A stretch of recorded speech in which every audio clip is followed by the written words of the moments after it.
Nakakatuwa, kailan lang wala pang bunga, ngayon meron na.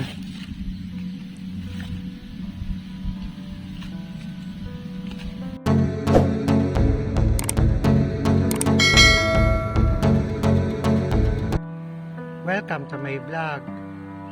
Papasyal uli ako ng bukid. Titingnan ko kung ano na ang lagay ng tanim na kalabasa at ang sabog tanim na palay.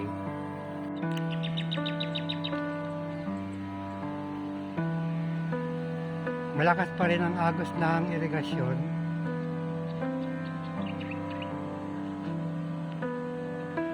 Sagana pa rin sa tubig.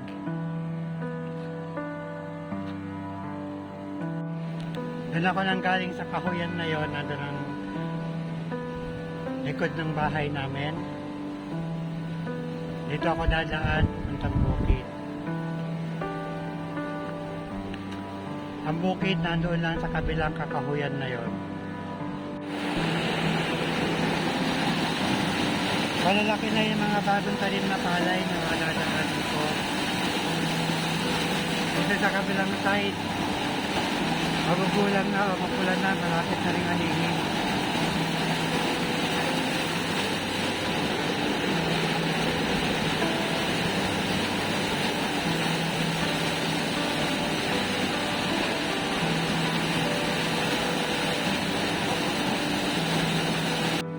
Nagsasabog na ng pataba si Manong. Maganda yung tanim niyang palay.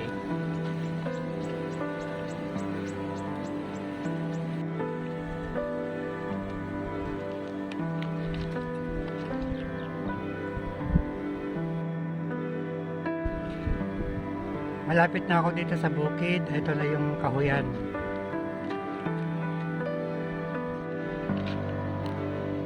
Finally, dito na ako sa bukid. Nag-aani na yung mga katabi namin dito. Yung palay ni Mang Jumong at ni Don Paquito. Kulay green pa rin. Nahuli kasi silang nagtanim. Kasabay nang nandito sa kabila.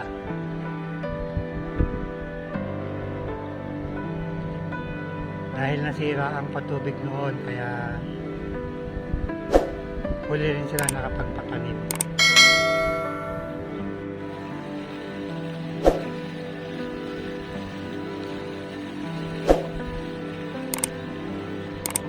May nagre-repair na sa kabila.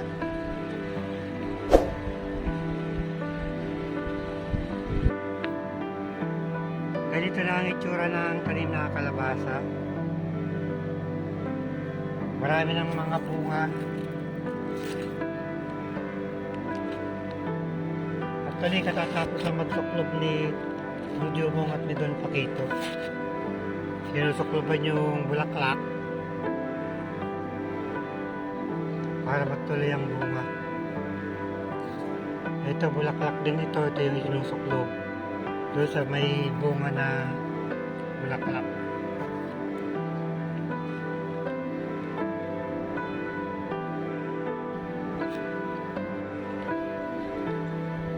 Biglang bulas ng mga kalabasa ng mapatabahan.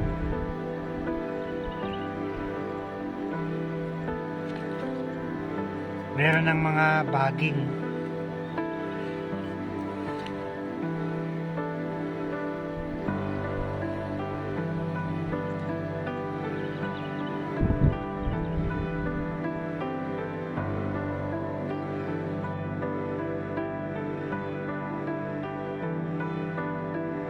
Nakakatuwa, kailan lang wala pang bunga, ngayon meron na.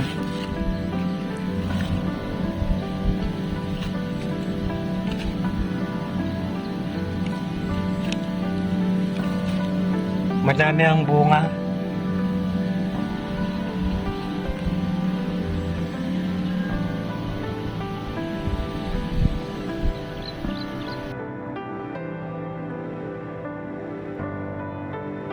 Madami na namang pagkukuhanan ng ulam. Kung hindi maselan sa ulam, maraming gulay. pwedeng munggo o balatong.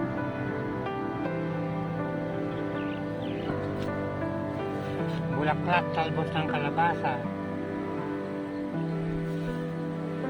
Madami ding saluyot.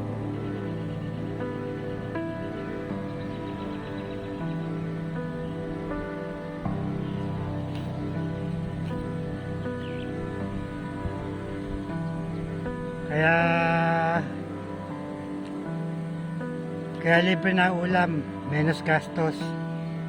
Mamimitas na lang, di na bibili. Si Mang Jomong kasi doon pakito, dito sila natulog. Binabantayan nila yung tanim na kalabasa.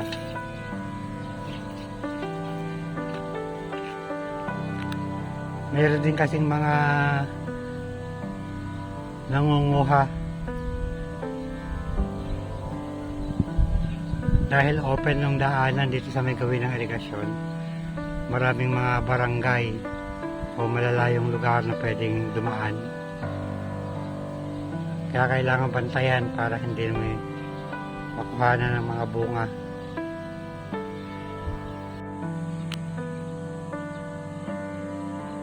Halos nakaani na lang palay yung mga katabi ng bukid. Ito na lang palay ni Manong. Kulay berde pa.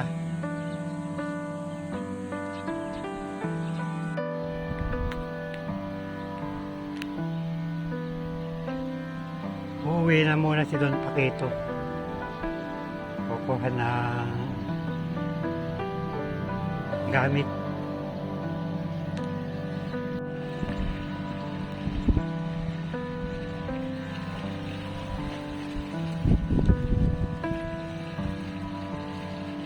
Ang lakad mo kayo init eh.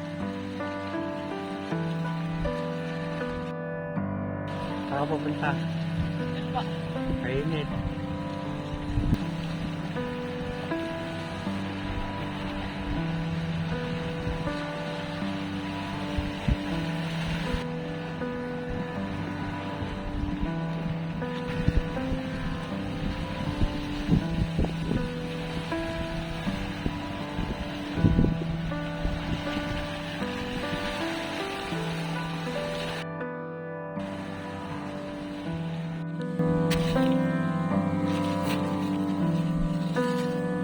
Ito muna ang update sa tanim na kalabasa